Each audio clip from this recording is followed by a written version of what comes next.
welcome to my first video about a new channel that I'm starting, Speak Freely with Abhishek Mahalpure. So what is this channel about? So I've been traveling a lot these days to various different cities of India, and I'm talking to various people. The best thing about talking to these people is that I'm experiencing the experience. You need not be a very special person or a very famous person so that your life gets highlighted. There are various individuals out there who are living their life in a different way, not taking the same path, taking the most untraveled path, and they are living very happily. So my first guest today for this video is Daniel Jacobs from Canada, and he is into solo traveling. So let me welcome Daniel. Hi. Are you saying I'm not famous? Just kidding. So Daniel, introduce yourself to the audience and then explain why have you taken this solo traveling. So my name is Daniel Jakob. I'm from Canada. I'm also Swiss, so I'm both Canadian and Swiss. I've been working in Switzerland in the corporate world for the last 6 years, and I just decided I could do more in my life than just work to get the next promotion or work for the paycheck. And basically what I decided to do was to start traveling. So I quit my job, quit my life in Switzerland, and packed one bag and started traveling about 16 or close to 17 months ago now. So Daniel, like you told that you have been traveling for the past 18 months, close to 18 months. Yeah. So in the past year and a half, was it difficult to just quit your job, a good high paying job, and just travel? Yeah, definitely. The hardest part is to try to balance everything. So balance the traveling part. So just deciding where you're going to stay, how you're going to get there, where you're going to sleep at night, and then you going into a new country, do you need a visa? You don't know the language. How do you communicate with people? How do you eat? How do you get around? So every time you go to a new country, you need to develop or learn the manual on how it works in that country, and then define where you're going to go in that country. And while you're doing all this, it's not always easy because you just want to share with somebody and stuff. But From where did you start this journey? And now in the 18 months, which all countries have you visited? so I've started in New Zealand 3 months, and then all over, so North and South Island, and then in Australia I worked in Sydney for 4 months, and then I did the West Coast. Yeah, West Coast from Perth to Darwin, flew into Indonesia, spent a month there, went to Philippines, spent a month there, and then Vietnam, Hong Kong, back to Philippines, Taiwan, across to Nepal for 5 weeks, down to Sri Lanka, back to Thailand, up to Laos, Cambodia, back to Thailand for 3 weeks, and then India. And this is where I am now, and I've been here for 5 weeks now. Okay, so quite a lot countries visited in the past 1.5 years. Yeah. So what are the upsides of solo traveling?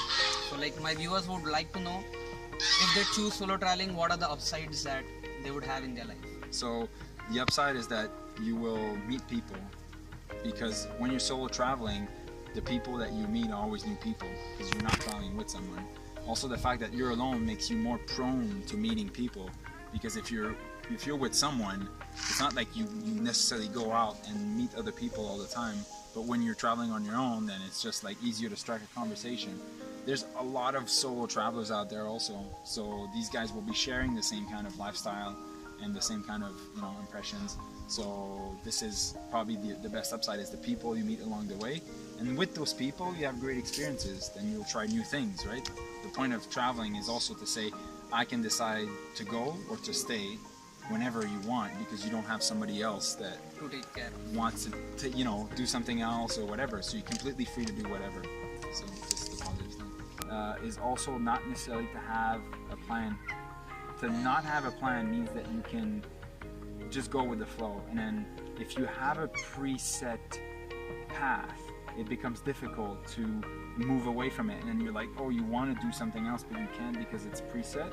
Now if you just go with the flow, as I've been doing for 18 months, of course on the map it looks a bit like this sometimes, but the experience is where it your heart and feels where you should be going, so it's much more natural and much better. Like this Vipassana training was not planned, and it was definitely probably the highlight of my Indian trip so far.